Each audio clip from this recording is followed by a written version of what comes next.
Hello, I welcome you all in this session of hydraulic machines. In the previous lecture, we have seen the effect of variation of velocity of water on the head loss due to friction in the suction and delivery pipes. In this session, we are going to learn the ideal indicator diagram of the reciprocating pump. The ideal indicator diagram is the graph between pressure head of water in the cylinder and stroke length of the piston. The pressure head of water in the cylinder is taken as ordinate and the maximum distance traveled by piston in the cylinder, that is the stroke length, taken as the abscissa. The diagram which is shown over here is called as ideal indicator diagram because it is the diagram taken or drawn at ideal working conditions of the reciprocating pump. In this diagram, the head loss due to friction in the suction, in the delivery and in the cylinder is not considered. Moreover, the effect of variation of velocity of piston is also neglected. So let's understand what is the ideal indicator diagram.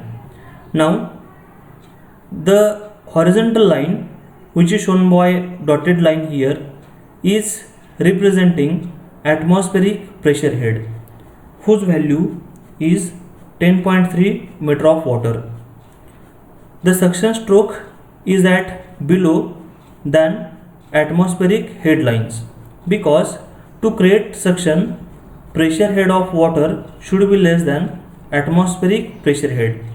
Therefore, the suction stroke is represented by line AB and which is at below by amount HS, that is the suction head. Now, the line CD is again a line which is parallel to the stroke length and whose value is more than atmospheric pressure head by amount delivery head because due to movement of piston the water get pressurized, its pressure increases, so delivery stroke can be represented above than the atmospheric pressure head line. Now let's try to understand what is line DA and line BC. So let's understand that. Now at the suction stroke, that is when piston is moving towards right, the liquid or water which is in contact with this piston immediately feels the effect of movement of the piston because of its incompressible nature. Suddenly pressure of water drops. So as soon as the piston moves towards right, the water gets effect of the movement of piston and suddenly the pressure drop takes place. So this pressure drop is shown by vertical line DA. So within a small traveling of distance, the pressure suddenly drops and which is represented by dA. After point A, the suction of water takes place with constant pressure head. Now at point B, the suction stroke ends and delivery stroke will begin. At the beginning of delivery stroke, same thing is going to happen. When piston moves towards left, whatever water which is in contact with this piston, it immediately feels the effect of movement of piston and it respond very quickly, means the water get pressurized in fraction of second. So this vertical line BC represents sudden increment in pressure from point C to point D. It is representing delivering of water with constant pressure head, that is representing by line CD. Now let's try to understand why we have taken this value HS and HD.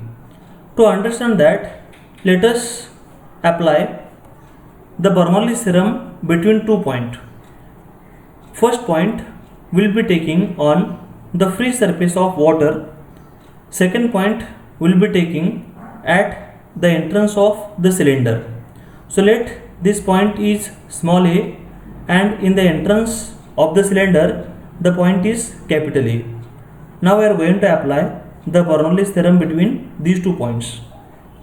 So total head at point A is equal to total head at point just at the entrance of the cylinder. So pressure head Pa upon rho g plus velocity head V square upon 2g plus datum head Za at point small a is equal to pressure head plus velocity head plus datum head at point capital A. Now we know the value of atmospheric pressure head, that is 10.3 meter of water. We know the velocity of water on free surface of liquid, that is 0 as compared to velocity of water in the cylinder. Za datum head will be taking this line as reference, so Za becomes 0, that is equal to Pa upon rho g pressure head of water at point capital A entrance plus velocity head of water at point A. Now we know the velocity of water at the beginning of the stroke becomes 0. So this value will be taking as 0 plus Za datum head of point A. So this distance is HS, that is suction head. So let us put this value here. Now Pa upon rho g, that is pressure head at point A, is equal to 10.3 minus HS. That means the pressure head at point A is less than atmospheric pressure by amount HS. Similarly, if you apply Bernoulli's theorem between this point and any point in the delivery line, then we can conclude that the point or line DC should be above than atmospheric head by amount HD. So this particular diagram is called as ideal indicator diagram. Now let's try to find out what is work done by the reciprocating pump from this diagram. So we know work done of the reciprocating pump is given by the expression rho g into AN upon 60 into HS plus HD. This expression we already derived. In that case, rho g AN by 60 is constant, so let us replace this by K. HS plus HD and L remains as it is. So work done by the pump is proportional to stroke length into HS plus HD. Very similarly, let's try to find out what is area of the indicator diagram. So area of this indicator diagram is length AB into width or height is BC. So AB into BC is the area of the indicator diagram. Now we know AB is the stroke length, that is capital L, and BC is the summation of HS and HD, which can be shown over here. AB, that is L, and BC is HS plus HD. If we see carefully, then we can conclude that area of indicator diagram is nothing but the work done carried out by the reciprocating pump. So here we can write work done by pump is proportional to area of the indicator diagram. Thank you.